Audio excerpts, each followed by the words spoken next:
Il est midi, bienvenue dans le live week-end sur BFM TV. À la une, Emmanuel Macron est en Polynésie française. Le chef de l'État a entamé une visite de plus de 3 jours du département français. Il s'est rendu auprès des soignants et a répondu ce matin aux antipasses sanitaires. Les manifestants anti-pass sanitaires justement et anti-vaccins dans la rue hier. Plus de 160 000 personnes au total selon le ministère de l'Intérieur. Le projet de loi sur le pass a été adopté par les sénateurs, mais un accord doit maintenant être trouvé avec les députés. Un feu de végétation dans le département de l'Aude. 850 hectares de terre sont partis en fumée. Plus de 850 sapeurs-pompiers ont été mobilisés. Pas de victimes à déclarer, mais l'incendie n'est toujours pas circonscrit. Deuxième médaille pour la France aux Jeux Olympiques. Amandine Bouchard en judo a décroché une médaille d'argent. On voit cela dans le journal des sports.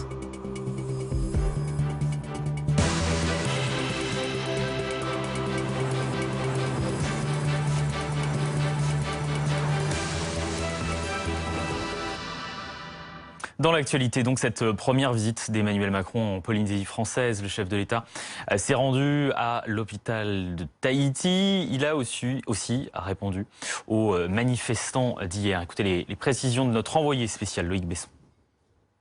Le message est assez clair, martelé dès son arrivée ici à Tahiti par le chef de l'État. Plus de 3 milliards de personnes ont déjà utilisé le vaccin. On sait qu'il protège les autres et qu'il empêche les formes graves. Voilà pour les mots d'Emmanuel Macron. Première réaction également du président de la République à la fronde qui prend de l'ampleur dans les rues contre le pass sanitaire. D'abord sur la forme, bien sûr, respect de la liberté de manifester, mais sur le fond, le ton se veut beaucoup plus railleur. Je cite le président, sauf à ce que le virus cède aux manifestations, mais tel que j'ai compris son fonctionnement depuis le début, je ne crois pas qu'il y ait grande efficacité à manifester contre lui. Et pour enfoncer le clou, quand on parle d'une épidémie, il vaut mieux écouter les scientifiques. Ma liberté ne s'arrête que là où la liberté de l'autre commence, mais surtout, elle repose sur un sens du devoir réciproque. Que vaut votre liberté si vous me dites « je ne veux pas me faire vacciner ».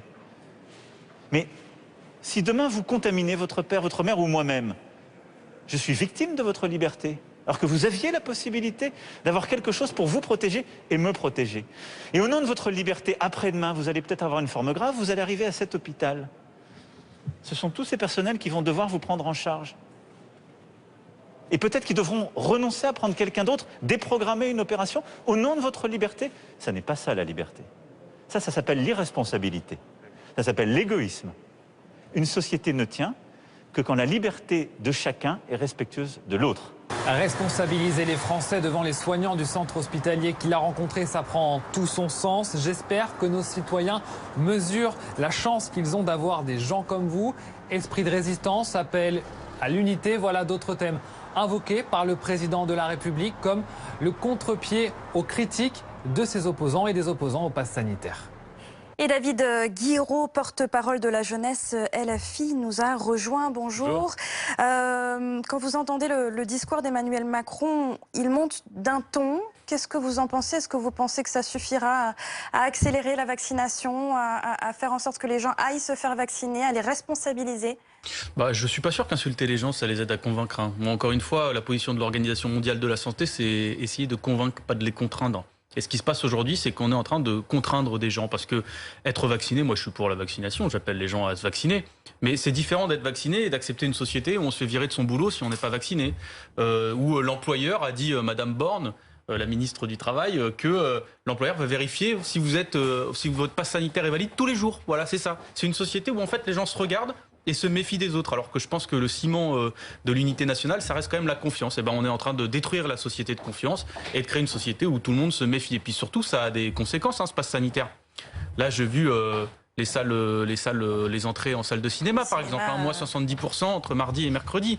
Et ça, tout ça, ça vient d'une chose. C'est même pas parce qu'il y a des anti-vaccins ou autres. Moi, je me suis fait vacciner, je vous le prends parce que ça m'avait... je trouve que mon exemple est intéressant. Je crois qu'on a ouvert la vaccination le 31 mai aux plus de 18 ans, donc aux gens comme moi, par exemple. Moi, j'ai 28 ans. Je me suis fait vacciner le 1er juin, un jour après. Et alors que j'étais pas forcément au courant, c'est mes amis qui m'ont dit au fait, toi qui pars en Espagne le 12 juillet, si tu te fais pas vacciner, t'auras pas ta deuxième dose avant le 10 juillet. Voilà. Mon pass sanitaire, je l'ai eu il y a qu'une semaine. C'est-à-dire qu'il y a des gens qui n'ont qui ont tardé à se faire vacciner, mais pour une raison ou pour une autre, parce que c'est loin, parce qu'ils avaient peur d'avoir des effets secondaires pendant le boulot, etc. Et ces gens-là se retrouvent dans l'impossibilité, parce qu'ils n'ont pas envie de faire un test tous les 2 jours, d'aller fréquenter des salles de théâtre, d'aller fréquenter des salles de cinéma, d'aller au restaurant. Vous allez voir que pour l'économie, ça va être super comme effet. Ilana Sicurel, votre réaction après ces propos d'Emmanuel Macron, est-ce que, là encore, c'est de nature à convaincre ceux qui sont encore réticents? Ce que je constate en tout cas, c'est que la conviction fonctionne, puisqu'on n'est pas dans une obligation sanitaire généralisée, mais on est passé à 4 millions de vaccinés, dont 2 millions de primo-vaccinés tout de suite après l'intervention du chef de l'État. Et on est dans un rythme qui s'installe autour de 4 millions. On va tenir ce cap, peut-être même un peu au-delà, pour atteindre... Et c'est un engagement, 40 millions à la fin de ce mois-ci et 50 millions de primo-vaccinés au moins à la fin du mois d'août. Donc ce qu'on constate en tout cas, c'est que les Français comprennent et que la conviction fonctionne. Maintenant, que le pass sanitaire ne soit pas sympathique, ne soit pas agréable, ne soit pas conforme à l'idéal de vie que nous avons tous en tête, c'est une évidence. Mais quand j'entends, moi, le chef de l'État, et je trouve l'image assez frappante, parce que derrière lui, il y a les soignants qui hochent de la tête, c'est pas un chef de parti politique, c'est le président de la France. Et pour moi, ça a la force de l'évidence de l'entendre, de dire oui, la vaccination combinée avec le pass sanitaire, c'est notre seul bouclier contre une catastrophe annoncée, c'est-à-dire le reconfinement pour tout le monde dès les prochaines semaines. Thomas Soulier du service politique de BFM TV. Comment on analyse cette fermeté d'Emmanuel Macron? C'est vrai qu'il est encore une fois sur ligne de crête. On sent qu'il veut d'un côté ne pas brusquer ce mouvement anti-pass et anti-vax qui est quand même assez massif, réunir 160 000 personnes fin juillet au cœur de l'été. Franchement, c'est plutôt réussi en termes de mobilisation. Donc il ne veut pas à la fois les braquer et à la fois il veut être ferme. Donc c'est toujours un petit peu compliqué de la part du chef de l'État. Il dit « je les écoute avec beaucoup de considération, je respecte les doutes ». En clair, il ne met pas dans le même sac ceux qui peuvent hésiter à se faire vacciner et ceux qui sont anti-vaccins et qui, eux, jamais ne franchiront le Rubicon. Et puis de l'autre, il a eu des mots quand même assez forts ce matin depuis la Polynésie. Il parle de liberté qu'il faut avec des devoirs. Sinon cela s'appelle les responsabilités, l'égoïsme. Il parle d'une France cynique, irrationnelle et manipulatrice. Donc les mots sont assez forts. Et c'est finalement exactement... c'est un contrôle-C, contrôle-V, vous savez, comme en informatique. La même stratégie qu'en novembre 2018, quand le mouvement des Gilets jaunes est apparu, on sentait qu'il y avait une forme d'hésitation sommet l'État sur la ligne adoptée. Est-ce qu'il fallait être empathique ou est-ce qu'il fallait être ferme? Eh bien, à l'époque, on avait choisi les deux. Eh bien, 2 ans plus tard, on choisit encore les deux, avec l'espoir que ce mouvement ne dure pas dans le temps. Mais on voit qu'au fil des samedis, il y a de plus en plus de monde et on ne voit pas pourquoi ce mouvement faiblirait, surtout avec une rentrée qui s'annonce sur un plan économique et sur un plan social assez chaude et sportive. Ouais, il y a beaucoup de monde contre ce pass sanitaire qui, évidemment, est au centre de l'actualité aujourd'hui. Il a été voté au Sénat cette nuit à 199 voix pour, 123 contre. Un texte qui a été modifié. Les sénateurs veulent exclure, par exemple, les mineurs de ce pass sanitaire. Les sénateurs socialistes, de leur côté, avaient demandé une obligation vaccinale pour tous dès septembre. Blandine Dalena. Le gouvernement voulait imposer le pass sanitaire aux mineurs. Le Sénat en a décidé autrement. Qui est pour? Contre? Ils sont rejetés. Critiqué, amendé, le pass sanitaire fait l'objet de discussions houleuses depuis mercredi. Mais dans l'hémicycle, lorsque la parole est donnée au Parti socialiste, c'est d'une toute autre mesure plus radicale dont il est question. Notre solution, c'est la vaccination universelle, la vaccination obligatoire pour l'ensemble des Français. Pourquoi les soignants mais pas les policiers? Pourquoi les soignants mais pas les personnels de crèche? À chaque étape, on verra à quel point ceci ne fonctionne pas. Et je n'ai qu'une explication, c'est que le gouvernement n'assume pas l'obligation vaccinale. Pour les socialistes, l'obligation vaccinale serait le meilleur moyen d'éviter de diviser la population. Moins catégorique, plusieurs membres des Républicains demandent à ce que le débat soit ouvert sur la question.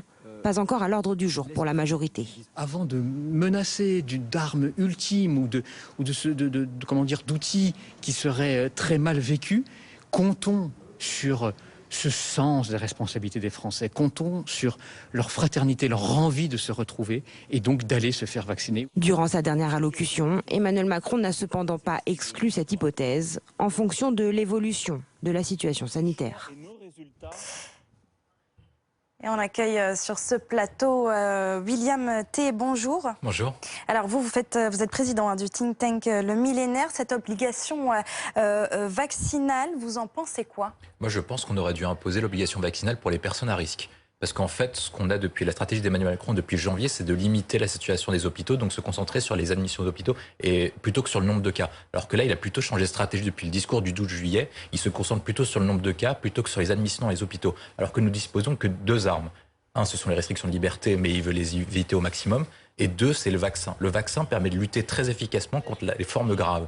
Plutôt que sur la transmission du virus. Il limite la transmission du virus, mais il limite les formes graves de façon... On a quasiment un risque zéro. Donc je pense qu'en posant une obligation vaccinale sur les personnes à risque, eh ben on aurait limité les admissions des hôpitaux et ça aurait permis ensuite de convaincre le reste de la population à aller se faire vacciner dans un deuxième temps.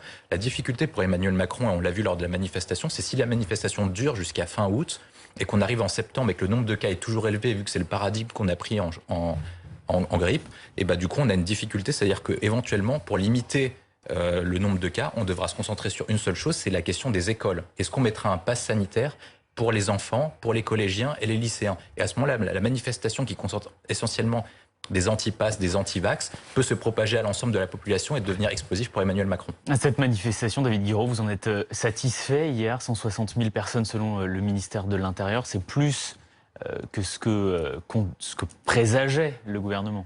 Oh, ils étaient beaucoup plus que 160 000, mais bon, je ne veux pas lancer de bataille de chiffres. Il y a beaucoup de monde. Beaucoup de monde, parce que je pense que cette question-là, c'est pas juste une question d'être pour ou contre le vaccin. C'est de savoir quel est le modèle de société, dans quelle société on a envie de vivre. C'est une question parfaitement logique. Le droit de manifester est un droit fondamental.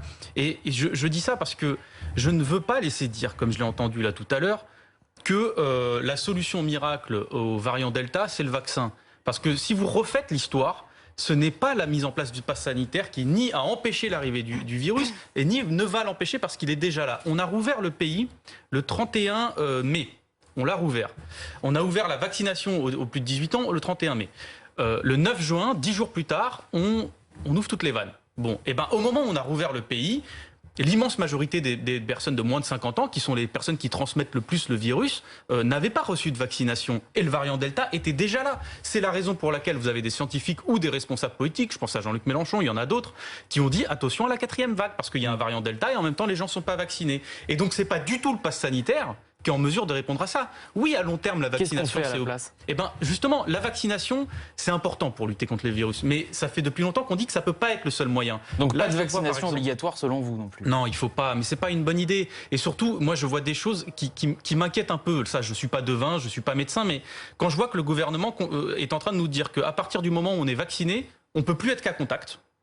Bah désolé, mais je pense que c'est une erreur fondamentale parce qu'on va mettre les gens dans des lieux intérieurs sans masque, sans mesures barrières, sans rien, alors qu'ils peuvent transmettre le virus. Parce que moi, j'ai été cas contact récemment de quelqu'un justement qui a eu la double dose, qui a été vacciné, mais qui a contracté le Covid. Et là, je pense que ça va se répandre. Et ce, alors... C'est très rare, ça. Vous pouvez pas dire ça. Hein. Une personne qui a 2 doses de vaccin, il faut être très précis, il y a 5% de chances qu'il attrape le Covid et donc qu'il le donne. Mais comment vous le savez? Vu que les gens, une fois qu'ils ont été vaccinés, partent du principe qu'ils peuvent plus l'avoir. Je vous assure, c'est bête à dire, mais quand vous avez été vacciné... Ça va se propager, ce n'est pas vrai. Ça ne va pas se propager. Quand vous avez été vacciné qui a 2 doses, c'est très rare qu'il attrape le Covid. Mais sur quoi vous... 94% des gens contaminés aujourd'hui ne sont pas vaccinés. Eh ben, je pense que vous vous trompez. Je pense que fondamentalement vous vous trompez parce que quand vous avez des maux de tête, ce sont des données scientifiques, monsieur. Non, justement, il y a des scientifiques qui reconnaissent une chose. Quand vous avez des maux de tête et que vous avez été vacciné, vous dites plus que vous avez le Covid. C'est une réalité. Moi, j'ai été cas contact de quelqu'un qui a eu des symptômes et qui s'est pas dit sur le moment tiens, je vais aller me faire tester. C'est l'infirmière qui a insisté. Votre cas personnel, monsieur, n'est pas le cas de tous les Français. Peut-être, mais je vous invite vraiment. Non, mais il est intéressant. Mais ce n'est pas le cas de tous les Français. D'accord, mais il y a beaucoup de médecins qui vous disent que c'est une grosse erreur de considérer que quand on est vacciné, on peut plus être cas contact. Voilà, je m'appuie aussi sur des données de médecins. Et maintenant, je vous dis ça parce que ça, c'est une peur que j'ai sur le moment. Peut-être qu'elle s'avérera pas vraie. Mais effectivement, par exemple, sur la question des écoles, là aujourd'hui, on a le public des personnes fragiles qui est pas très bien vacciné en France par rapport aux autres pays en Europe. On n'est pas très bon. Pourquoi mettre la priorité sur les 12-17 ans? Enfin, franchement, moi, je comprends pas. Les 12-17 ans, on sait qu'ils ont beaucoup moins de risques vis-à-vis du Covid. Et même le Conseil d'éthique disait que bon, le rapport bénéfice-risque était moins élevé pour les jeunes. Rajoutez à ça le fait que quand vous êtes parent, vous avez déjà peur que vos gamins traversent la rue. Alors sur un vaccin, bah forcément, ça prend plus de temps. La question, elle est plus difficile. Faut le reconnaître. C'est pas grave. C'est pas dire que le vaccin marche pas. C'est juste dire que bon, il faut prendre le temps, quoi. Pour des parents, c'est normal. Eh ben, je pense qu'on se trompe de priorité en disant qu'il faut vacciner aussi fortement les 12-17 ans que les personnes à risque. Voilà. Et sur les écoles, encore une fois, il y a des gamins dans les écoles, notamment primaires, ils ont moins de 12 ans, ils ne seront pas vaccinés. Et ben, vu qu'ils ne sont pas vaccinés, si on ne met pas en place, comme on l'a demandé à la France Insoumise, des respirateurs d'air, du matériel qui permettent de faire en sorte que s'il y a un gamin qui est vacciné, on n'ait pas à fermer toute la classe et que donc que les gamins retournent à la maison et que les parents n'aillent pas au travail pour aller s'occuper des enfants, ben, on court à des gros problèmes, je vous le dis. Ilana Sicurel, des amendements ont été apportés au texte qui est en ce moment débattu au Sénat. Qu'est-ce que vous en pensez? D'abord, je voulais partager avec vous une bonne nouvelle, c'est que nous allons atteindre aujourd'hui les 40 millions de primo-vaccinés. Voilà, donc nous pouvons nous féliciter de cette bonne nouvelle, de la responsabilité des Français. Et pour moi, c'est à la force de l'évidence que c'est un combat qu'on doit mener tous ensemble contre le grand fossoyeur de nos libertés, qui n'est pas le gouvernement, mais le Covid. Voilà. Donc ça, je voulais d'abord partager ça avec vous, parce que je crois que c'est un combat que nous devons mener tous ensemble, sans querelle inutile. Maintenant, vous parlez effectivement d'un moment très important, qui est un moment de bicamérisme, de débat démocratique, parce que c'est extraordinairement compliqué de mettre en place ce pass sanitaire et de mettre le curseur au bon endroit. La première de nos nécessités, des exigences, c'est d'être efficace, évidemment, contre ce virus, pour pouvoir justement préserver, comme je le disais tout à l'heure, les lieux de vie sociale, les lieux de culture, les lieux de restauration, parce que malheureusement, l'alternative au pass sanitaire, si on décidait, parce que c'était plus sympathique de ne pas le faire, ce serait évidemment de mettre totalement en péril notre vie sociale. Donc je vous confirme qu'à 15h, il y a une commission mixte paritaire. L'objectif, c'est que les députés et les sénateurs voilà. Je pense qu'on est en bonne voie. Je suis relativement sereine. On va en reparler dans quelques instants. Restez avec nous. On revient dans quelques instants sur BFM TV.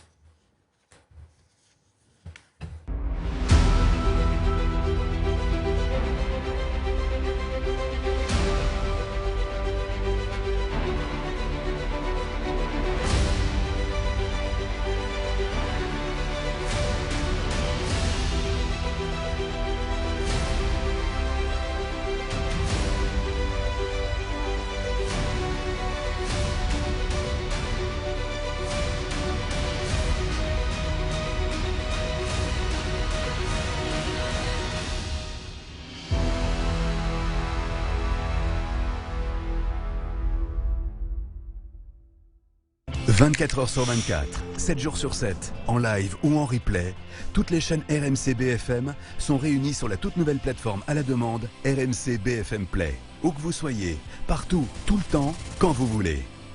RMC BFM Play, s'informer, découvrir, explorer, disponible gratuitement sur mobile, tablette et web sur rmcbfmplay.com. Suivez l'actualité au plus près de votre vie quotidienne. Voici les 3 grands titres de l'actualité ce jeudi matin. Avec les chaînes locales de BFM. Bonjour Littoral, bonjour à toutes et à tous. Merci d'avoir accepté notre invitation. C'est parti pour les titres. Merci de passer un moment avec nous. BFM en région. Info, trafic, météo, sport, loisirs. Les locales de BFM au plus près de vous. Sur la TNT, les box opérateurs et sur tous vos écrans. Et on revient sur BFM TV. Ilana Sicurel, une question. Est-ce qu'un accord sera trouvé ce soir sur ce pass sanitaire? Je trouve que ce ne serait pas très conforme justement au respect du bicamérisme que de vous annoncer que ce sera le cas ce soir. Ce qui est sûr, c'est que la commission mixte paritaire se réunit à partir de 15h, que dans une hypothèse très favorable, il y aurait éventuellement un accord ce soir. Sinon, les travaux reprendront dès ce soir à l'Assemblée nationale et ensuite en début de semaine. En tout cas, mardi, c'est sûr qu'il y aura un accord et on peut espérer même que ce soit avant. Mais je pense que les choses s'engagent plutôt bien dans la mesure où il y a un accord sur l'essentiel. Il y a des voix fortes du Sénat, celle de Claude Malhuret, celle même de M. Lebas, où il y a parfois discussion, et c'est important, sur tel ou tel dispositif.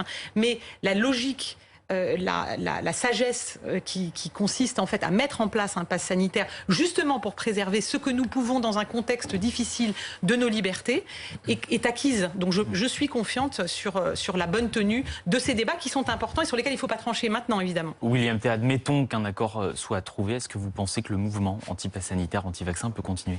Je pense que le mouvement continuera au moins jusqu'à septembre. Pour une seule raison, c'est qu'on s'approche ou pour au moins une raison, c'est qu'on s'approche de l'élection présidentielle et qu'il y a des personnalités politiques qui sont candidats à l'élection présidentielle comme Florent Philippot qui ont intérêt à faire durer le mouvement et d'autant plus que les oppositions en fait sont fracturées des deux camps. En fait, la difficulté qu'a Emmanuel Macron, c'est qu'il doit faire concilier deux principes.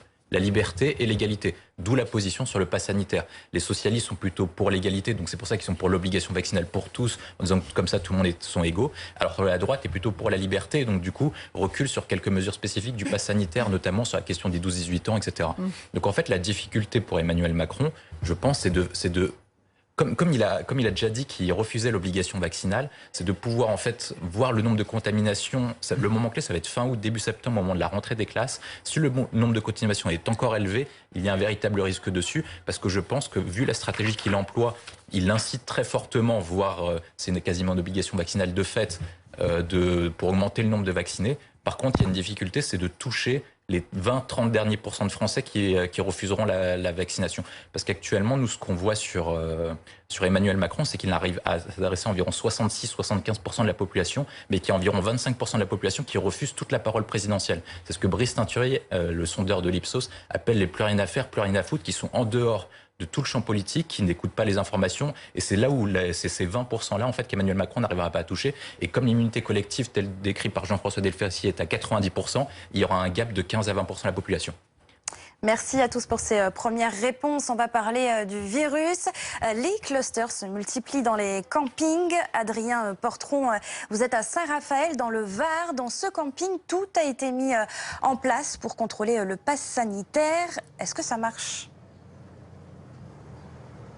Et oui, ça fonctionne très bien parce que depuis le 21 juillet, les campings avec un espace aquatique doivent vérifier le pass sanitaire. C'est le cas ici dans ce camping et on va vous montrer comment ça fonctionne avec Aurore Laroche. Vous êtes la propriétaire de ce camping. Bonjour. Bienvenue, bonjour. Merci. Je suis vacancier, j'ai mon pass sanitaire. Expliquez-nous comment se passe le contrôle. Alors, toutes les personnes qui rentrent dans l'établissement doivent passer par ce checkpoint. Vous avez une personne de la sécurité et vous avez ici la liste d'arrivée. Regardez, on a inventé, quelque part, on a su s'organiser très rapidement avec le nombre de personnes et le nombre de personnes à contrôler par rapport au nombre d'arrivées. Donnez-moi votre passe. Je vous donne mon passe, je l'ai sur mon téléphone. Voilà. Donc, regardez, avec bien sûr Covid Vérif. Voilà, vous êtes valide. Si vous êtes valide, bienvenue à Estérel. Alors après, comment ça se passe? On a un petit bracelet, c'est ça? Exactement. Vous avez un petit bracelet qui prouve que vous avez été checké, validé pour pouvoir rentrer et passer les meilleures vacances dans le sud de la France, à Saint-Raphaël. Regardez, c'est parti. C'est donc un contrôle unique pour toute la durée du séjour. Tout à fait. On nous demande aujourd'hui d'avoir qu'un seul contrôle. Le contrôle doit se faire à l'entrée de l'établissement. Il est fait à partir du moment où vous êtes contrôlé, que vous êtes checké et qu'on met quelle est la personne qui vous a contrôlé. Là, vous pouvez rentrer dans la réception et faire toutes les démarches nécessaires à l'installation, soit de votre mobil-home ou avec une caravane ou un camping-car, parce que nous acceptons les deux.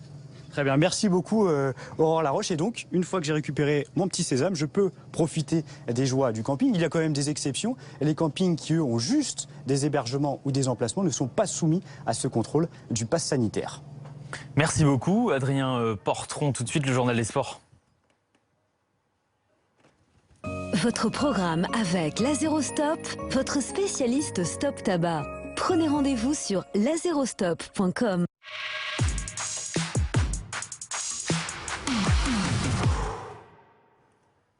Et Pierre Dorian est à Tokyo. Amandine Bouchard en finale de judo pour les moins de 52 kilos. C'était une magnifique parce que le parcours d'Amandine Bouchard est semé d'embûches, et plus que d'embûches d'ailleurs, de grandes difficultés personnelles qui lui ont forgé un mental hors norme. Ceci étant, c'est une médaille qui laissera quelques regrets à Amandine Bouchard qui était venue ici pour décrocher l'or. Alors, avant toute chose, c'est une très bonne nouvelle pour la France. C'est la deuxième médaille après le bronze de Lucas Mreidze hier. C'est de nouveau le judo qui apporte cette deuxième médaille. On attend toujours un titre olympique, mais l'histoire de Mreidze hier, autant que l'histoire d'Amandine Buchard aujourd'hui, est magnifique parce que Amandine, c'est une jeune judokate qui a 26 ans, mais qui est arrivée très tôt. Elle est très talentueuse. Elle a été championne de France à 17 ans. Malheureusement, eh bien, son parcours n'a pas été linéaire. Elle a perdu son papa, des relations très compliquées avec sa maman en raison de son homosexualité. Elle fait d'ailleurs partie des 6 athlètes français qui ont révélé leur homosexualité au grand public dans le documentaire récent de Canal+, Il faut qu'on parle. Et tout cela eh bien, a fait que Amandine Buchard n'a pas une carrière rectiligne, mais qu'elle est arrivée ici à Tokyo avec une détermination absolument hors norme. Elle voulait l'or olympique, elle l'aura peut-être à Paris en 2024 parce qu'elle était tout près, vraiment tout près de battre Abe, la japonaise double championne du monde, numéro 1 mondial et grande favorite de la compétition. Ça s'est joué au golden score, c'est-à-dire en prolongation. La japonaise icône nationale était à 2 doigts de tomber pour la 2e fois face à la française. C'est tout simplement la seule judokate qu'il a battue dans sa carrière. Vous imaginez le niveau de la japonaise. Ça aurait été un véritable exploit pour Amandine qui est sortie en larmes malgré cette magnifique médaille d'argent. Elle a tout de suite donné rendez-vous pour dans 3 ans aux Jeux Olympiques de Paris en 2024. Pierre Dorian à Tokyo, merci pour ces précisions.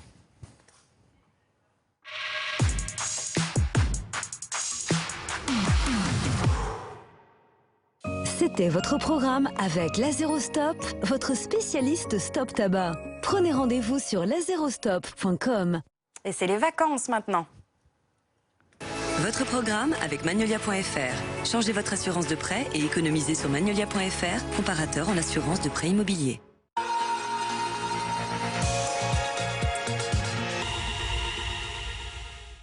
C'est les vacances et allons à la piscine, Sophie, puisque à Rouen, les enfants rattrapent leur retard en natation avec des cours gratuits pour les débutants et les moins débutants. 40 minutes d'exercice technique et de jeu, qui est en fait un bienfait de santé publique, hein, puisque les noyades sont encore plus nombreuses chaque année. Marie Conan, Adrien Petit. Palme aux pieds et frites sous le bras, les enfants ici se jettent à l'eau. Allez, go! Tout l'été, ils pourront profiter des cours de natation gratuits que propose la ville de Rouen. Un moyen de se défouler pendant les vacances, mais surtout d'apprendre à nager. Comme toute la semaine, on a fait le chrome, on a fait la bouteille, on a fait la bombe. On est un peu déçus que ça soit le dernier cours. Divers exercices sont proposés aux 6-12 ans. Ils apprennent à flotter, à maîtriser leur respiration. L'objectif est de prendre confiance dans l'eau.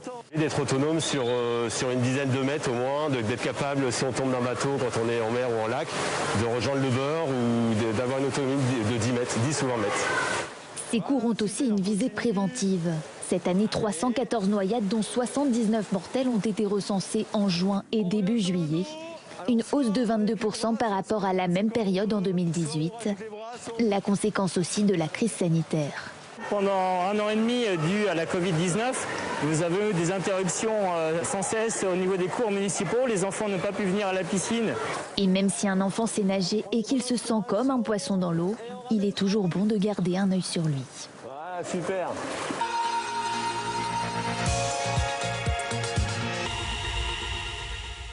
Vous avez regardé votre programme avec Magnolia.fr. Changez votre assurance de prêt et économisez sur Magnolia.fr, comparateur en assurance de prêt immobilier. Et c'est la météo avec Guillaume Séché. Évadez-vous devant la météo avec Eau de Rochasse.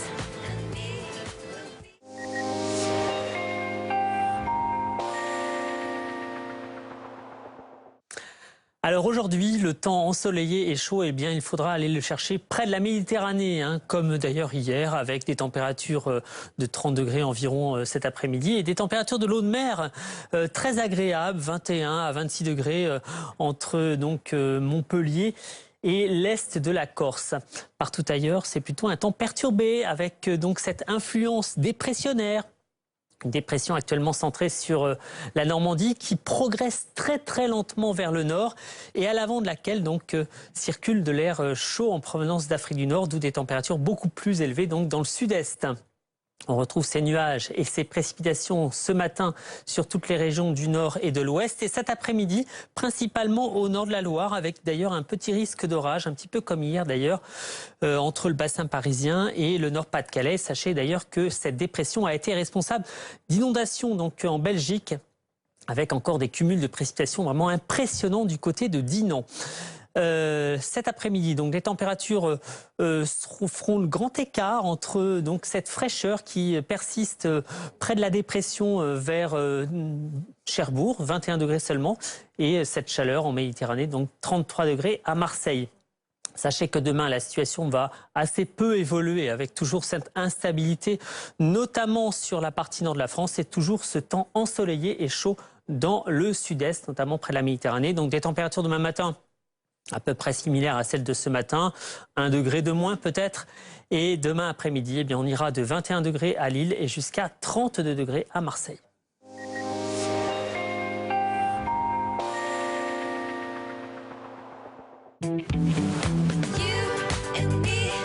C'était la météo avec Aude Rochasse.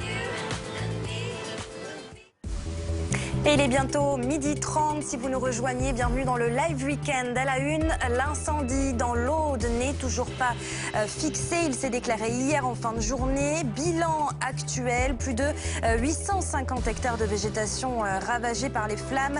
Des centaines de sapeurs-pompiers sont toujours mobilisés.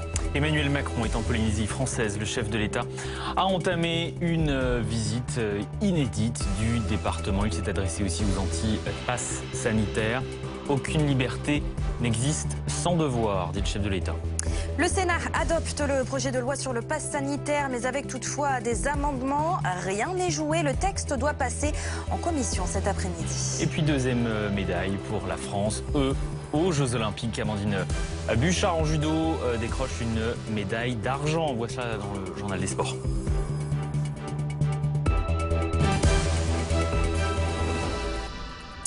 L'incendie n'est donc toujours pas maîtrisé dans l'Aude, où plus de 850 hectares de végétation ont donc pris feu dans le département entre Narbonne et Carcassonne hier. Un incendie qui a donc mobilisé près de 900 sapeurs-pompiers et sapeurs-sauveteurs toute la nuit. Anthony Lebos, vous êtes sur place. Est-ce que la situation a évolué? On sait qu'un nouveau départ de feu a été constaté.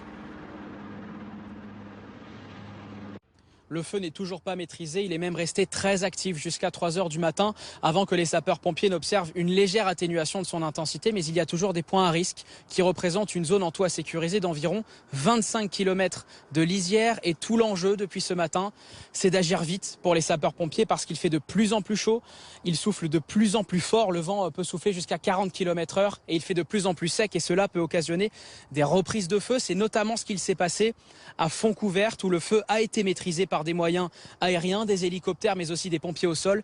Et un petit peu plus loin, juste à notre droite, à quelques dizaines de mètres d'ici, des hélicoptères bombardiers d'eau ont réalisé plusieurs largages, cette fois pour contenir une reprise de feu.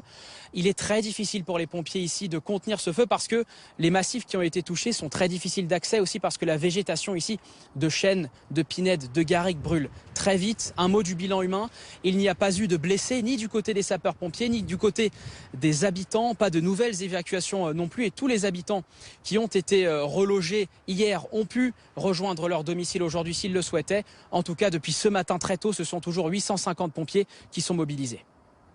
Les départs de feu auxquels les pompiers sont habitués l'été, évidemment, c'est ce que nous disait en substance Jérôme François, l'un d'entre eux sur BFM TV tout à l'heure. C'est malheureusement un type d'opération auquel la sécurité civile est rodée aujourd'hui, puisque ces grands incendies malheureusement deviennent un petit peu habituels chaque année. Là, on est sur un feu qui est important, puisqu'on parle de 850 hectares.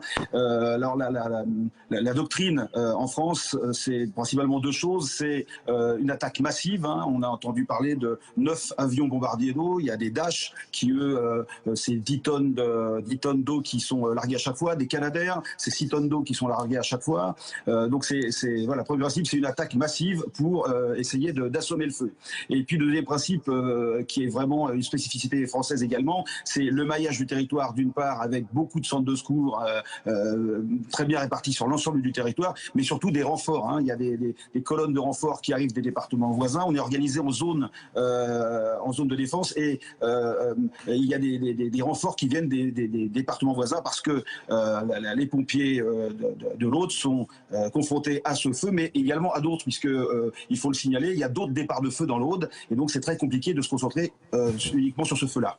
Quelles sont les conditions météo aujourd'hui? Est-ce qu'elles sont favorables? On sait qu'il y aura du vent fort lundi. Oui, c'est tout le problème, c'est qu'il y a un cocktail détonnant. On a d'abord effectivement une végétation qui est très sèche et qui en plus est propice au feu. On parle de garrigue, on parle de pinède. On a également des vents de nord-ouest qui soufflent à plus de 40 km/h. Et ça, eh bien, non seulement ça attise, mais ça pousse le feu qui continue à lancer. Et puis, on parle de massifs, donc on parle de zones de petites montagnes, donc c'est très escarpé. Alors ça pose de problèmes. Le premier problème, c'est que forcément, quand vous êtes en pente, la propagation se fait plus rapidement. Et le deuxième problème, c'est que c'est difficile d'y accéder. Cette nuit, les bombardiers d'eau ne pouvaient plus assurer leur noria et matraquer le feu. Donc c'était juste les forces terrestres qui pouvaient intervenir. Là, aujourd'hui, elles vont pouvoir reprendre et faire des largages. Hein, plus de 152 largages hier. Aujourd'hui, elles vont pouvoir reprendre, mais malgré tout, on ne peut pas se passer des pompiers, j'allais dire terrestres, qui vont devoir crapahuter à flanc de colline, à flanc de montagne, pour aller chercher le feu avec des moyens en eau. Et justement, Jérôme François, le feu n'est toujours pas maîtrisé à l'heure où on se parle. Est-ce que vous avez bon espoir? Combien de temps encore cela peut durer? C'est très difficile à évaluer. Hein. Je vous parlais de ce cocktail détonnant. Hein. À partir du moment où vous avez une végétation qui est très sèche, une zone montagneuse difficile d'accès et un vent qui pousse, pour l'instant, le feu n'est toujours pas maîtrisé. Donc, personne ne peut se prononcer sur la suite et le temps que ça va prendre pour fixer ce feu, le maîtriser et l'éteindre. Jérôme François, qu'est-ce qui est prévu comme dispositif pour cet été? On sait que c'est toujours la sécheresse, qu'il y aura certainement d'autres incendies. Est-ce que vous y êtes prêts? Oui, comme je vous disais au début de mon intervention, c'est malheureusement un exercice sur lequel la sécurité civile est parfaitement rodée.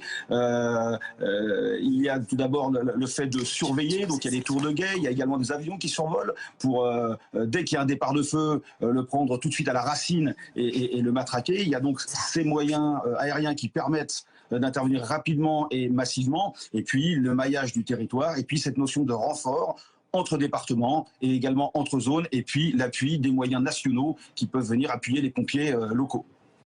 Et dans le même temps, il y a ces incendies, il y a également eu de violents orages qui ont touché la Belgique samedi soir, provoquant des dégâts dans la province de Namur. 10 jours après des inondations qui ont fait 36 morts dans le pays, ont indiqué les autorités. Ces fortes pluies ont touché en début de soirée 11 communes de la vallée de la Meuse. Hilal El Aflahi. Au petit matin, Jacques et sa voisine constatent les dégâts, non sans une pointe d'humour. Je fais brocante. je vends des cailloux. Au pied de chaque habitation, un amoncellement de pierres et des chaussées éventrées. Certaines canalisations d'eau courante n'ont pas résisté. J'ai encore un peu d'eau.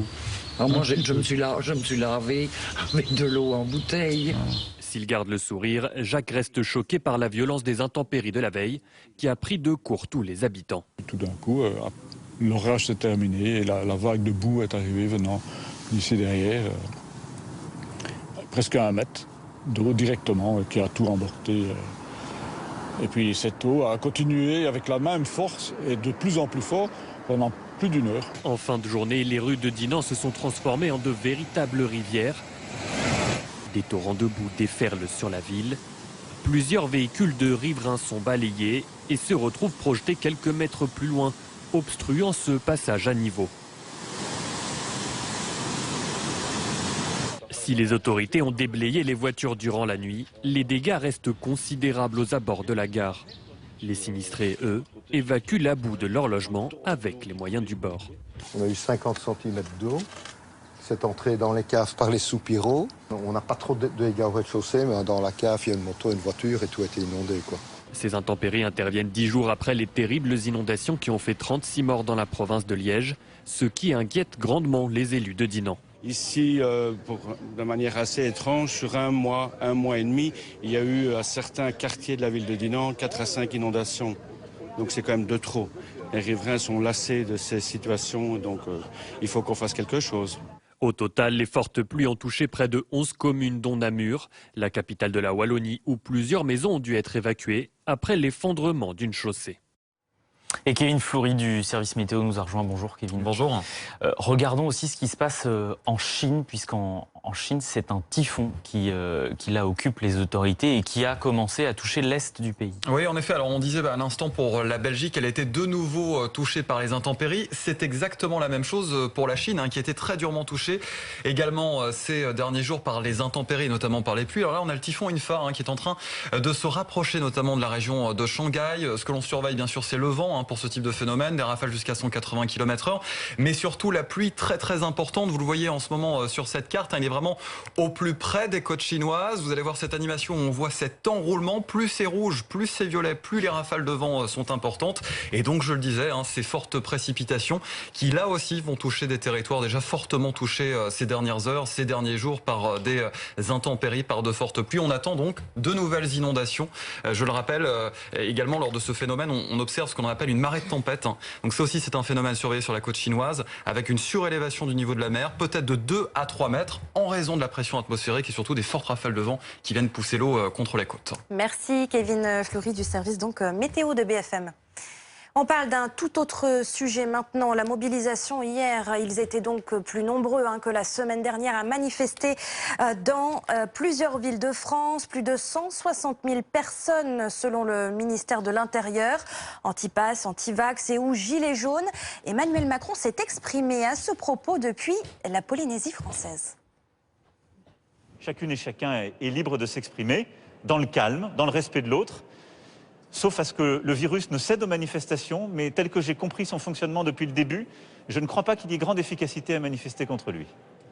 William T, quel est le profil concrètement de ces manifestants et est-ce que, selon vous, le discours un peu plus ferme du chef de l'État va-t-il pouvoir arriver à convaincre ces manifestants? Alors, il y a 4 catégories. Il y a une première partie, c'est les anti-vax. Donc ceux-là, Emmanuel Macron ne pourra pas s'adresser à eux, c'est très compliqué. Une deuxième partie, c'est les anti-pass. Donc, tout dépendra en fait de l'accord entre l'Assemblée nationale et le Sénat pour savoir quelles sont les mesures retenues ou pas. Je pense que si par cas il retire quelques mesures, notamment sur les 12-18 ans et sur l'application du pass en terrasse, notamment dans les restaurants et bars, éventuellement ça peut avoir un effet. La troisième partie sont des gilets jaunes. Donc ceux-là, il peut très difficilement s'adresser à eux. Et puis il y a la quatrième partie, ce sont des personnes qui sont contre toutes les autorités et contre toutes les élites en général. Les médias, vous avez suivi les causes, les politiques et toute forme d'autorité publique. Donc en fait, la difficulté qu'a Emmanuel Macron, c'est pouvoir s'adresser à eux. C'est qu'en fait, il peut s'adresser, comme je l'évoquais tout à l'heure, à une grande partie de la population, mais il y a une partie de la population à laquelle il ne peut pas s'adresser, notamment depuis la première crise des Gilets jaunes, notamment parce que il voulait mettre en place, après le grand débat national, le fameux acte 2 du quinquennat. Ça veut dire passer d'un rôle plutôt présidentiel, bonapartiste, en passant plutôt par les corps intermédiaires, les élus locaux, etc., tissu associatif. Ce que dit notamment Jean-François Delfrécy, le président du Conseil scientifique, c'est que ce qui compte dans une politique sanitaire, c'est pas vraiment la théorie de la mesure, c'est plutôt l'acceptabilité.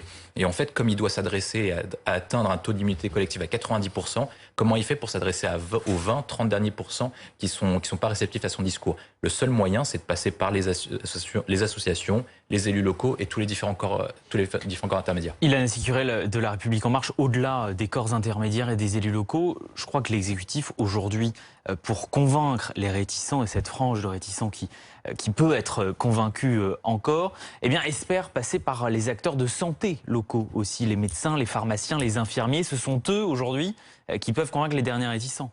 Oui, je crois qu'il faut faire une différence entre les Françaises et les Français qui se posent des questions, qui sont inquiets et qui, en général, d'ailleurs, moi je parle beaucoup avec notamment des soignants, qui, une fois que cela devient demandé et passent à l'acte, et finalement, ça les soulage presque, voilà, qu'on les y incite. Je crois que, et ceux qui sont, comme vous l'avez décrit, des irréductibles et qui se saisissent quelque part de cette situation aussi pour exprimer autre chose.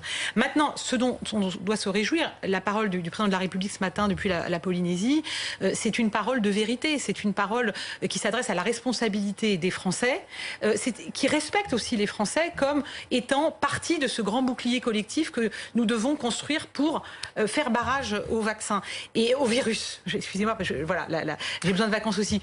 Et donc, pour faire barrage au virus, il faut que chacun prenne sa responsabilité et ça fonctionne. Moi, je voudrais une fois de plus me réjouir avec vous du fait qu'aujourd'hui ou demain, on va atteindre, donc un peu en avance sur le calendrier prévu, 40 millions de au moins primo-vaccinés, et on est autour de 30 et quelques millions de schémas vaccinaux complets, et on reste donc sur ce cap des 50 millions fin août de primo-vaccinés. Ça se fait avec l'adhésion des Français. Mais est-ce que c'est le bon ton, pardonnez-moi, utilisé par le chef de l'État quand même? On sait, il suffit de lire par exemple le journal du dimanche aujourd'hui qui rapporte un nouveau sondage, de l'IFOP en l'occurrence, qui dit qu'un tiers des Français quand même aujourd'hui, s'il n'est pas anti-vaccin, anti-pass sanitaire, est sensible ou a de la sympathie envers ces gens-là. Et ces gens-là, évidemment, doivent être écoutés, puisque pour beaucoup d'entre eux, c'est simplement une crainte. Est-ce que ce discours du chef de l'État, j'allais dire assez autoritaire, n'a pas vocation à accentuer une rupture? Non, moi je ne crois pas du tout que ce soit un discours autoritaire, c'est un discours de responsabilité et de respect des Français. Parce que vous pouvez toujours, pour avoir l'air justement sympathique, dire qu'on a le choix et qu'en fait le virus attendra, et ça n'est pas vrai. C'est-à-dire que toute la planète aujourd'hui est en train de s'organiser pour faire barrage à ce terrible variant qui est beaucoup plus contaminant que les précédents. Une étude chinoise parle même d'une charge de plus de 1000 fois supérieure à la souche initiale. Donc on est vraiment face à un variant, c'est du sérieux. Donc je pense que c'est un discours de respect et de vérité qui est tenu aux Français et qui n'est pas démagogique justement. Et je crois que les Français apprécient ce discours de vérité et prennent leur part dans cette responsabilité collective qui est la nôtre de faire barrage à ce virus qui, une fois de plus, plus il circule, plus il devient dangereux et agressif, et on ne sait pas si demain il ne pourrait pas toucher les jeunes ou même les enfants. C'est une réalité. Donc on doit faire barrage maintenant sans attendre. David Guiraud, votre point de vue, vous, sur ce changement de ton d'Emmanuel Macron, et on ne vous a pas entendu, il me semble aussi, sur cette obligation de vaccination pour tous.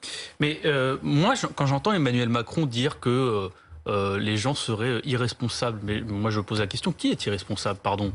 Quand vous avez le 17 mai, quelqu'un comme Gabriel Attal, qui est porte-parole du gouvernement, qui est interrogé chez vos confrères, et qui dit à propos d'une quatrième vague, de l'éventualité d'une quatrième vague, qui nous dit « les signaux sont au vert ». Et qui est irresponsable?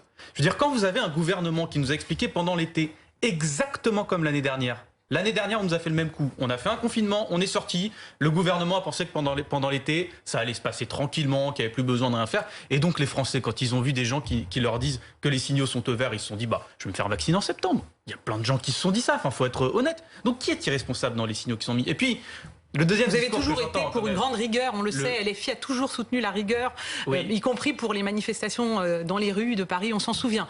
Mais votre rhétorique, elle est un petit peu, elle devient un peu irresponsable. On est d'une grande rigueur démocratique, je vous le confirme, effectivement, la liberté de manifester est une liberté fondamentale. Et c'est pour ça qu'on est en train de débattre.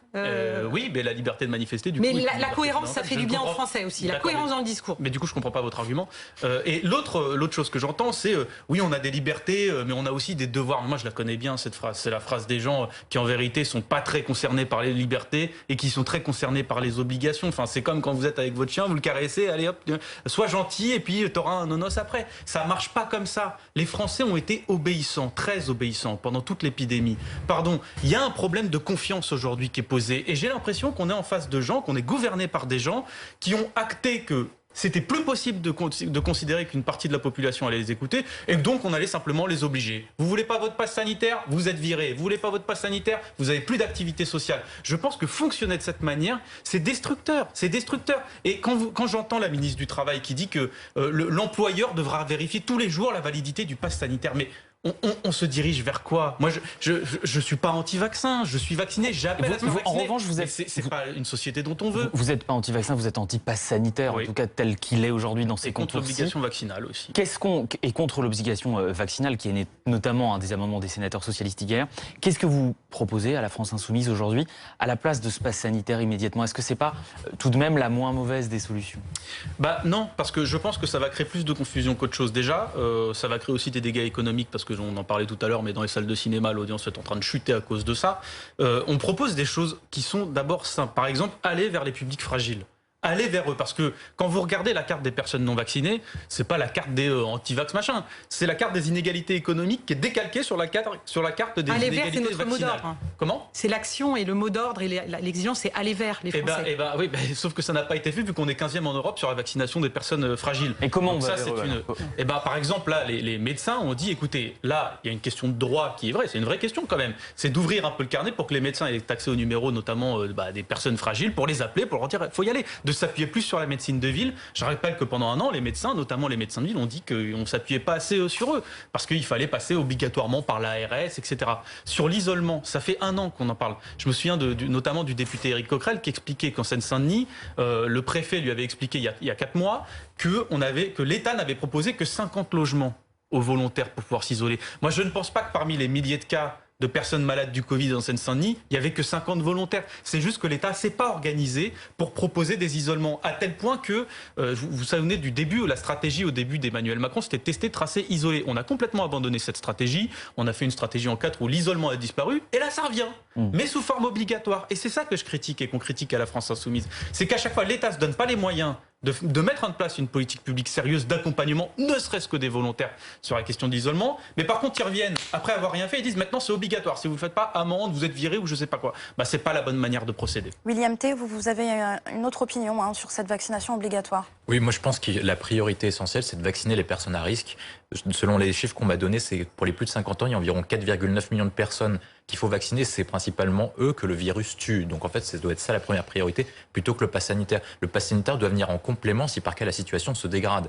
Pour l'instant, en fait, le seul outil qu'on a, c'est le vaccin. Et le vaccin permet de lutter contre les formes graves du virus. Donc comme c'est le seul outil de politique publique que nous avons, il faut limiter les admissions dans les hôpitaux, parce que c'est les admissions aux hôpitaux qui va provoquer en fait l'éventuel confinement de la 4e vague. C'est pour ça que je pense qu'il faut se constituer essentiellement. Parce que pour l'instant, la difficulté qu'on a, c'est la carte du monde qui a été révélée hier. C'est qu'en fait, on a une fracture, une triple fracture. Une fracture entre les métropoles et les territoires ruraux, une fracture entre les communes riches et les communes pauvres, et une fracture entre le nord-ouest et le sud-est. Donc comment on fait pour aller à ces gens-là? Vous avez évoqué quelques pistes. Enfin de retour. Réserver une maison de vacances à Britel, c'est oublier la folie du quotidien. Même si en famille, il y a toujours un peu de folie. Surtout quand on se retrouve dans une grande maison en bord de mer. C'est ça, les vraies vacances. Pour vous retrouver en famille et vous sentir comme chez vous. Petit coin de paradis, le temps d'un séjour. Réservez dès aujourd'hui une location de vacances pour toute la famille sur Abritel. Mes clients, ils ont enfin pu aller à la plage. Mais là, le pare-brise s'est fissuré. Sans attendre, ils ont pris rendez-vous sur carglass.fr. C'est simple, ils choisissent le lieu, le créneau. En quelques clics, c'est fait. Comme ça, pas de changement dans leur programme. Alors vous aussi, même en vacances, prenez rendez-vous sur carglass.fr. Et pour être certain d'arriver directement sur notre site, ne tapez pas juste Carglass, mais bien carglass.fr. Carglass remplace. Et en ce moment, Carglass vous offre 1 an d'abonnement à l'application Coyote. Retrouvez votre programme avec Aramis Auto, voiture neuve et d'occasion au meilleur prix garanti.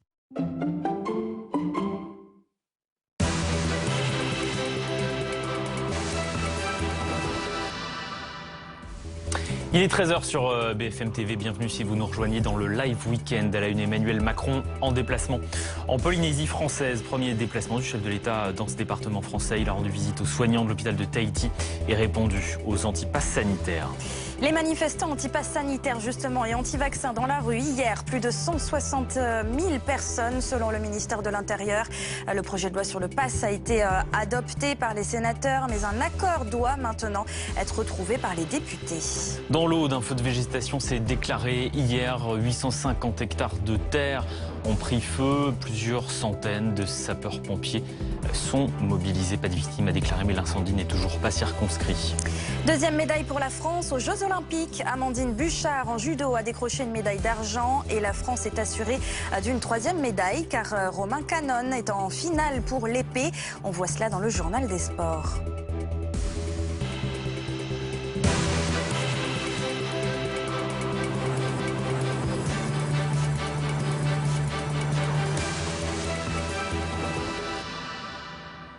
On commence donc par cette visite de plus de 3 jours d'Emmanuel Macron en Polynésie française. Le chef de l'État a commencé par se rendre auprès des soignants de l'hôpital de Tahiti. Il a aussi répondu aux manifestants de métropole. Écoutez Loïc Besson, notre envoyé spécial.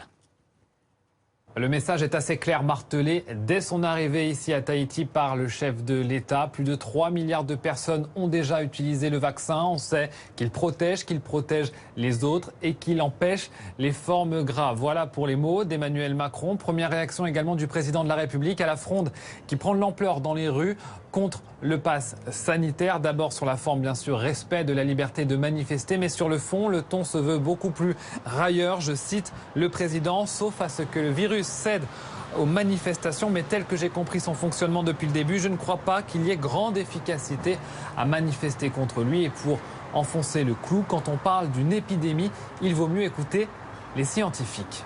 Ma liberté ne s'arrête que là où la liberté de l'autre commence, mais surtout, elle repose sur un sens du devoir réciproque. Que vaut votre liberté si vous me dites « je ne veux pas me faire vacciner » Mais si demain vous contaminez votre père, votre mère ou moi-même, je suis victime de votre liberté, alors que vous aviez la possibilité d'avoir quelque chose pour vous protéger et me protéger.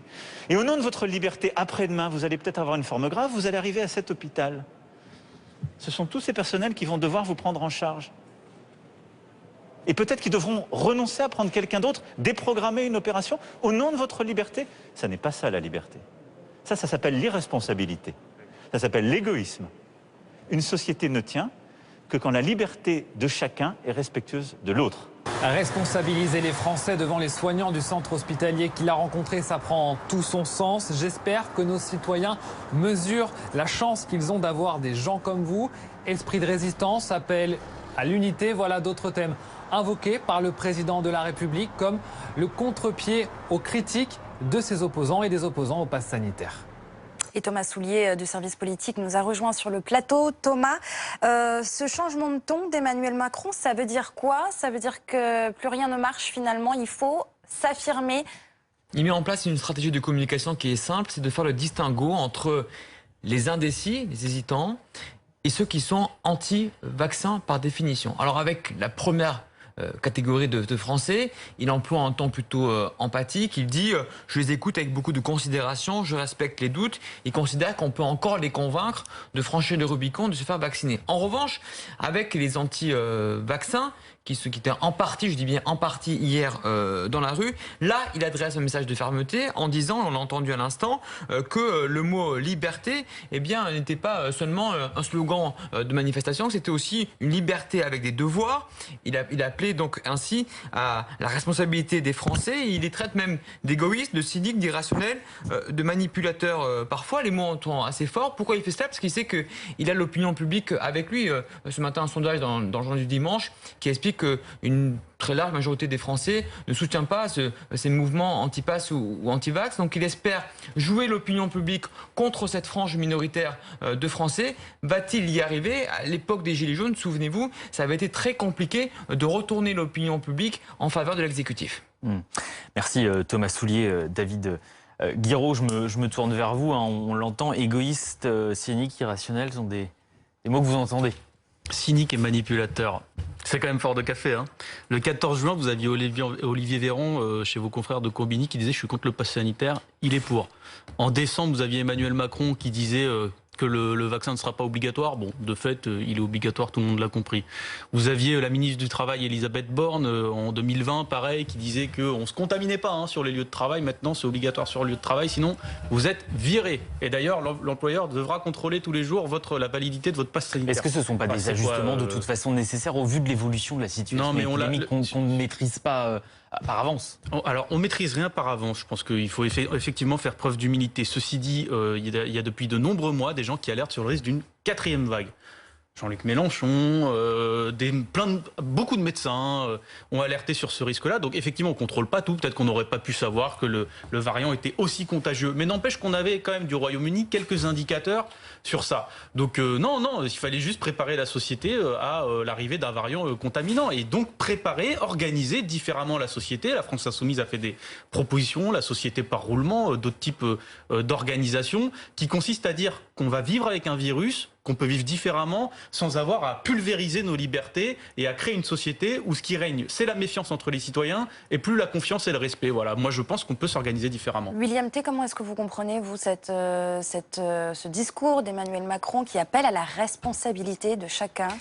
En fait, il a une difficulté, c'est que dans un premier temps, il doit encourager les gens à se faire vacciner pour atteindre, comme l'avait rappelé la députée LREM, atteindre 50 millions de primo-vaccinés d'ici fin août. Donc en fait, auprès de ces personnes-là, il est obligé de tenir un discours de fermeté et surtout montrer aux manifestants qu'il ne cédera pas sur la question du pass sanitaire et sur le fait d'encourager le vaccin. Donc sur un premier temps, il est bloqué. Sur le deuxième temps, c'est là où ça se compliquera, c'est en fait de s'adresser à l'autre partie de la France qui est sceptique sur la question du vaccin, d'aller se faire vacciner. Et là, il a une difficulté, c'est-à-dire que sa parole présidentielle ne porte pas assez pour qu'il puisse s'adresser à eux et de trouver des relais, des influenceurs. On a vu que c'était adressé à des youtubeurs, etc., ou de toutes sortes d'influenceurs, les tissus associatifs, les médecins généralistes, les infirmiers, pour encourager les gens à se faire vacciner. Mais son premier objectif, c'est d'avoir le plus de vaccinés pour préparer la rentrée, pour éviter de reconfiner en septembre.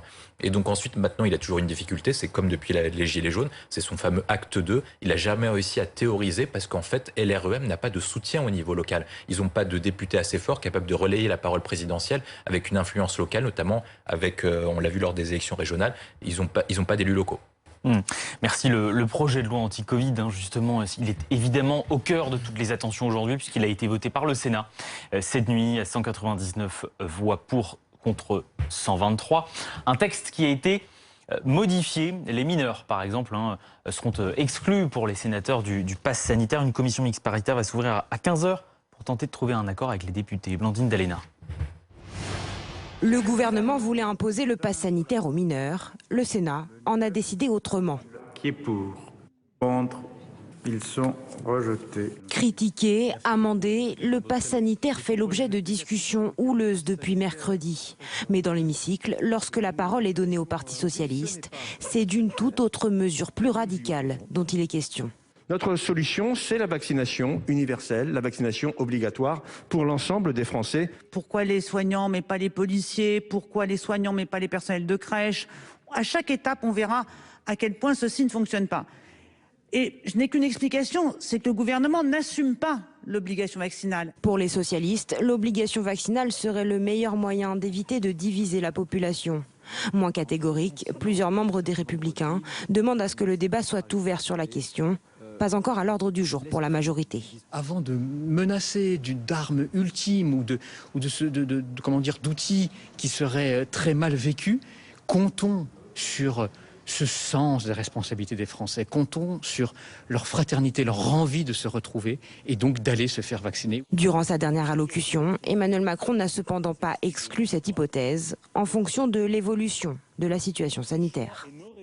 Thomas Soulier, est-ce qu'un accord pourrait être trouvé avant la fin de la journée? Alors l'exécutif se dit, je le cite, confiant mais prudent pour un accord cet après-midi. Confiant pourquoi? Car a priori, les différentes parties veulent conclure cet après-midi qu'il y ait un compromis. Pour cela, l'exécutif va devoir lâcher du lest sur plusieurs mesures votées au Sénat hier. De l'autre côté, les sénateurs vont devoir mettre de l'eau dans leur vin et accepter que l'exécutif fasse passer 2 ou 3 mesures, une forme d'accord gagnant-gagnant qui pourrait être in fine cet après-midi lors de la commission mixte paritaire. Mais prudent, c'est important parce qu'hier le Sénat a fait voter beaucoup de dispositions contre l'aval du gouvernement et pas des moindres. La suppression du pass sanitaire pour les mineurs, la suppression du pass sanitaire pour les endroits à l'extérieur, dont les terrasses de restaurants ou de bars. Ça reste des mesures fortes, martelées par l'exécutif et par Emmanuel Macron, et ce depuis le 12 juillet dernier. Donc l'accord est possible en effet. S'il y a un accord ce soir, le texte sera définitivement adopté, on va dire peut-être tard ce soir, mais ce soir. S'il n'y a pas d'accord, en revanche, il y aura une conséquence de forme et de fond. Sur la forme, c'est qu'il y aura des débats encore à l'Assemblée et au Sénat pendant 2 ou 3 jours, alors qu'il n'y avait pas de session prévue la semaine prochaine. Et puis sur le fond, cela pourrait retarder de quelques jours l'application du pass sanitaire dans les restaurants, encore dans les bars. Voilà, William Tay, certains sénateurs hier demandaient, les sénateurs socialistes en l'occurrence, la vaccination obligatoire pour tous dès septembre. Est-ce que c'est pas de toute façon ce vers quoi on va? Est-ce que c'est pas la question qui va devoir se poser plus le temps passe, avec l'apparition de nouveaux foyers, on le répète, on l'a dit, dans les discothèques hier, dans les campings aujourd'hui, et puis avec les nouveaux variants dont on nous parle aussi pour l'hiver? Les socialistes ont un bon point, c'est qu'ils sont pour l'égalité. Donc en fait, ils proposent une mesure qui est à la fois égale et surtout qui est efficace d'un point de vue politique sanitaire. Après, est-ce qu'elle sera acceptable ? Quand on regarde les manifestations, notamment de samedi, on peut se douter de l'application de cette mesure. Et surtout, est-ce qu'elle ne condamnera pas Emmanuel Macron à un véritable face-à-face avec deux sociétés qui se fracturent? Et donc, du coup, comment il fait? Est-ce que c'est possible matériellement? Je ne pense pas. Et en plus, il doit concilier avec la question de la liberté pour s'adresser à l'électorat de droite, notamment en vue de l'élection présidentielle, qui se déroule dans un an. Donc en fait, Emmanuel Macron est sur un jeu d'équilibriste, à la fois pour s'adresser à sa gauche, mais également à sa droite. Et en ce moment, ses électeurs sont plutôt à droite en vue de la prochaine élection présidentielle, surtout avec la déclaration de candidature de Xavier Bertrand et de Valérie Pécresse dernièrement. David Guiraud, on a bien compris, vous êtes contre la vaccination obligatoire. Quelle serait, selon vous, la solution pour surmonter cette crise? D'abord, je pense qu'il y a un petit problème de confiance dans le pays qui a été causé par les allers-retours du gouvernement en matière de vaccination et de passe sanitaire, et que c'est un constat malheureusement, mais le fait d'avoir une ligne un peu claire aurait aidé à ce que les gens aient confiance dans leurs gouvernants. Maintenant, il y a des choses concrètes à faire qu'on propose depuis longtemps. Une des choses là, par exemple, qu'on propose, c'est que les tests restent gratuits, que les tests antigéniques soient gratuits, parce qu'il est question de les dérembourser, et qu'on ne considère pas quelqu'un qui soit vacciné comme quelqu'un de totalement immunisé contre le Covid. Vous avez parlé des clusters dans les bibliothèques. Je rappelle que dans les discothèques, pardon. Les discothèques.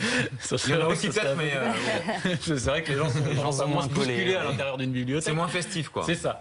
Mais à l'intérieur des discothèques, il y avait le pass sanitaire dans toutes ces discothèques, et pourtant vous avez des centaines de cas dans les discothèques, de clusters, de gens qui sont a priori soit vaccinés, soit qui n'ont pas le Covid. Donc c'est pour vous montrer que le pass sanitaire ne marche pas dans les faits. Et maintenant de préparer, d'anticiper. Là, on est effectivement dans une situation difficile avec le variant Delta, mais moi j'alerte sur le fait qu'à la rentrée des classes, vous allez avoir les moins de 12 ans, donc primaire, maternelle, crèche, qui ne seront pas vaccinés. Ceux-là, si on n'a pas du matériel, notamment en termes de purificateurs d'air dans toutes les écoles, qui permettent de ne pas fermer une classe quand vous avez un seul cas de contamination, si vous ne le faites pas, je pense qu'on va aller vers de grandes difficultés. Donc d'équiper le pays. Et ensuite, sur les propositions de manière plus globale, on a fait 11 propositions de loi, dont notamment la proposition de société par rotation, c'est-à-dire de s'organiser différemment pour que les gens ne soient pas sur les quais de métro, tous à la même heure au même endroit, comme c'est le cas quand vous êtes parisien, vous le savez, dans le RER ou dans le métro. À 8h30, des fois, sur certaines lignes, c'est blindé, ou à 18h30, c'est blindé. D'organiser les filières de métiers un peu différemment, pour que ça respire un peu plus, sans fermer tous les secteurs de la société pour autant. Je rebondis sur ce que disait William T à l'instant, l'obligation vaccinale pour tous. Est-ce que ce serait pas une mesure égalitaire finalement? Est-ce que on peut pas envisager la chose de cette façon à la France Insoumise aussi? Alors, c'est une mesure qui est plus cohérente que le pass sanitaire, ça je veux bien le reconnaître. Ceci dit, non, moi je pense que l'obligation ne va pas, simplement parce que l'Organisation mondiale de la santé explique qu'il vaut mieux convaincre plutôt que contraindre. L'Organisation mondiale de la santé, qui n'est pas un collège du Luberlu, il faut reconnaître que sur la question de la vaccination des soignants, ils sont plus nuancés, mais sur la question de la vaccination obligatoire, ils nous disent une chose simple, c'est que obliger les gens à des mesures sanitaires, en général, c'est aussi en perdre une partie en route. Et vous perdez des gens, et du coup, les gens ne se laissent pas faire, parce que vous allez faire quoi? Ça va braquer les policiers. Oui. Et je pense que les gens qui sont sur les questions sanitaires savent aussi ça. Évidemment, il y a des questions qui peuvent se poser. C'est pas une question simple, la vaccination obligatoire. Moi, je veux bien le reconnaître. Mais aujourd'hui, en l'état actuel des choses, c'est trop précoce. Et c'est effectivement, notamment pour les jeunes de 12 à 17 ans, par exemple, beaucoup trop précoce. Vous avez des familles qui se posent des questions parce que quand vous avez un gamin, c'est la prunelle de vos yeux. Donc vous faites attention. Donc vous vous posez des questions. Il faut prendre le temps. Quand vous avez des gens qui vous expliquent que ça va être obligatoire, vous voyez bien qu'en réaction, on peut que se braquer quand on est père ou mère de famille. Et ce qui ne veut pas dire qu'il ne faut pas vacciner les 12-17 ans, je ne dis pas ça, mais je dis que l'obligation, malheureusement, elle peut être contre-productive pour beaucoup de gens dans la société. William T, le pass sanitaire, vous pensez concrètement qu'il va freiner ce virus ? Je pense pas. Je pense pas, parce que il y a un problème, c'est la question de l'applicabilité de la mesure. En fait, je pense que dans les stades ou les endroits où vous demandez par exemple votre place pour aller au théâtre, etc., ce sera très simple de l'appliquer, parce que de toute façon, vous devez montrer votre place, plus en plus votre pass sanitaire. Dans les autres endroits, si le projet du gouvernement est maintenu, comme sur les terrasses, etc., en fait, les restaurateurs ont beaucoup de mal à le faire appliquer, notamment dans les endroits les plus éloignés des métropoles. Si on parle des métropoles type Paris, Lille, Lyon, ce sera très simple à appliquer. Je pense que c'est des endroits plus périphériques où ce sera très compliqué. On l'a vu sur la question de la fracture vaccinale. Et ensuite, après, il y a un deuxième point. Je pense que c'est pour ça qu'il aurait dû plutôt mettre l'obligation vaccinale des personnes à risque, parce que c'est la mesure la plus simple, la plus simple à faire appliquer parce que le bénéfice coût-risque est très important pour eux parce qu'ils ont beaucoup de chances de mourir. La difficulté du pass vaccinal, c'est l'applicabilité en fait. C'est un motif qui n'est pas très lisible, qui est de plus en plus mal compris. Et en fait, dessus, je pense que dans un premier temps, s'il avait mis en place l'obligation vaccinale sur les plus de 65 ans, il aurait limité les admissions dans les hôpitaux tout en fracturant pas la société. Alors que, comme l'a rappelé David Giraud, la difficulté principale, ça va être la rentrée des classes en septembre et sur l'éventuel pass sanitaire posé sur les enfants collégiens et lycéens. Et je rajoute rapidement, c'est une question de timing aussi. C'est-à-dire que le variant Delta, pass sanitaire ou pas pass sanitaire, le pass sanitaire, de toute façon, il n'est pas en application maintenant dans beaucoup de lieux. L'effectivité du pass sanitaire, le temps que ce soit mis en place, le variant Delta, il sera déjà là et il sera déjà largement répandu. Donc en fait, au bout d'un moment, il faut juste que le gouvernement assume de ne pas avoir prévu aussi cette vague-là. Ce pass sanitaire, évidemment, il veut répondre à l'apparition notamment de nouveaux foyers épidémiques qui se multiplient. On vous en parle ce matin, notamment dans les campings. Adrien Portron, vous êtes à Saint-Raphaël, dans le Var, dans un camping où tout a été mis en place pour contrôler justement le pass sanitaire. Comment ça marche là où vous êtes ? Oui, exactement. Ici, dans ce camping, on contrôle le pass sanitaire car depuis le 21 juillet, les campings avec espace aquatique doivent vérifier ce fameux pass sanitaire. C'est donc le cas ici et on va vous montrer comment ça fonctionne avec la propriétaire du camping Estérel Caravaning, Aurore Laroche. Bonjour. Bonjour, bienvenue. Merci, je suis vacancier. J'ai mon pass sanitaire, mon QR code. Comment ça fonctionne ? Eh bien, dès que vous arrivez, vous nous présentez votre QR code. Nous allons automatiquement le tester, vérifier que vous pouvez rentrer à Estérel Caravaning. Vous serez sur la liste d'arrivée. Nous marquerons 2 personnes arrivées, testées. Aussi simple. Et alors après, on a le petit sésame, c'est le petit bracelet pour montrer qu'on a bien montré le pass sanitaire. Regardez, si vous êtes bon, eh bien vous pouvez rentrer. Mais là, je ne l'ai pas vérifié, il faut que je le vérifie là. Attention. Et donc après, on récupère donc ce petit sésame. Après, vous récupérez ce petit sésame et vous pouvez passer d'excellentes vacances dans notre établissement. Mais bien sûr, vérifier. Et si jamais on n'a pas de passe sanitaire mais qu'on a une réservation, comment ça se passe? On ne peut pas rentrer à l'intérieur du camping? Alors, si vous ne pouvez pas me présenter votre passe sanitaire, nous vous invitons à aller à la pharmacie d'Aguet. Nous avons un partenariat avec le pharmacien d'Aguet qui se chargera de vous faire un PCR. Et à ce moment-là, vous pourrez revenir muni de votre passe et puis pour pouvoir passer les meilleures vacances qui soient. Très bien, merci beaucoup Aurore. Donc vous avez compris, passe sanitaire pour pouvoir profiter des joies du camping. Il y a quand même une exception pour les campings qui proposent juste des hébergements ou des emplacements. Le passe sanitaire pour le moment n'est pas obligatoire. Merci Adrien Portron et on rejoint tout de suite Jean-Michel Clavry. Bonjour, vous êtes virologue et fondateur de la Société française de virologie. On le sait, les épidémies se multiplient dans les boîtes de nuit, dans les campings. C'est inquiétant. Que faudrait-il faire selon vous? Et est-ce que concrètement, réellement, le pass sanitaire va vraiment freiner ces clusters qui se multiplient?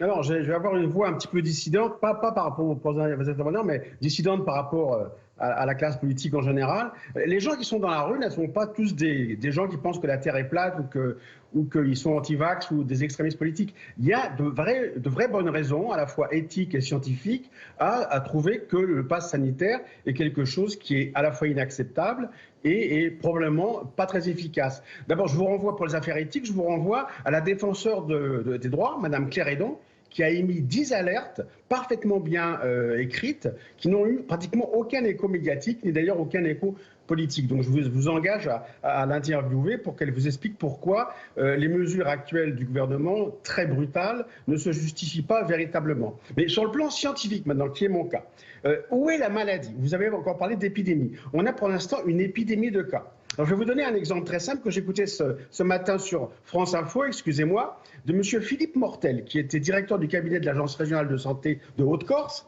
qui, comme vous le savez, est le siège de beaucoup de clusters. Et il commentait sur un cluster de 50 ados dans un centre de vacances et il terminait je suis passé à aller les voir hier et ils allaient tous très bien. Voilà. Et les hôpitaux, on lui a demandé comment ça va. Eh bien, on n'a pas encore de changement visible. Alors, il faut arrêter avec ces 20 000 cas dont on nous bassine tous les jours. Ces 20 000 cas ne sont pas des cas de gens malades, c'est des gens qui ont été testés avec une PCR positive. Or, il y a énormément d'indications, notamment maintenant qui proviennent d'Angleterre, que dans une population qui est vaccinée à peu près comme la nôtre, cette maladie fait extrêmement peu de cas graves ou de gens malades. Donc, oui, mais Jean-Michel Claverie, comment est-ce qu'on explique dans ce cas-là que le professeur Delfray... Pourquoi les consommateurs ne sont pas vaccinés? Et alors, au travers de contrôles inopinés. Moi, je ne vais pas demander à ma police municipale de passer sa journée à aller contrôler un à un les consommateurs. Contrôle inopiné. Si la personne est vaccinée, pas de problème. Si elle ne l'est pas, eh bien écoutez, elle prend une amende comme c'est prévu. En ce qui concerne les gérants, les directeurs de restaurants, c'est la même manière. Et l'immense majorité a d'ores et déjà fait vacciner son personnel. Mais si par hasard, un membre du personnel sciemment ne se fait pas vacciner et un directeur, ça doit être une infime partie de nos compatriotes, n'est pas vacciné, alors oui, il faut prendre des mesures qui soient à la hauteur des potentiels risques qu'il faut occasionner à son prochain. Merci Carl-Olive. Je me retourne vers David Guiraud en plateau pour la France insoumise. Le discours d'Emmanuel Macron, vous l'avez entendu, et il est plutôt de nature à vous braquer à la France insoumise. C'est un ton du chef de l'État qui est loin de vous convaincre, évidemment. Bah, si le problème c'était juste de braquer la France insoumise, ça, on a l'habitude d'être braqué. Le problème c'est qu'il braque les Français, parce que quand vous voyez le nombre de gens en manifestation en plein mois de juillet, en plein mois de juillet, c'est qu'il y a un problème. Et le problème c'est qu'on est en face d'un gouvernement qui déjà ne tient pas sa parole. Il nous avait dit que le pass ne serait pas obligatoire, au final il l'est. Et puis on ne parle pas juste de contrôle inopiné, comme a dit M. Lelive. Non, c'est pas de contrôle inopiné. La ministre du Travail a expliqué il y a un jour dans un magazine, je crois que c'était Ouest France, que l'employeur devrait vérifier tous les jours la validité des passes sanitaires. Vous voyez un peu le modèle de fonctionnement que ça veut dire. Et c'est pas parce que les autres le font que c'est une bonne idée non plus. Les modifications apportées par les sénateurs, parmi les amendements qu'ont apporté les sénateurs, c'est la fin du pass sanitaire dans les espaces extérieurs, dont les terrasses des bars, par exemple. Ça, c'est de nature, j'imagine, à vous satisfaire. C'est au moins un mal pour un bien.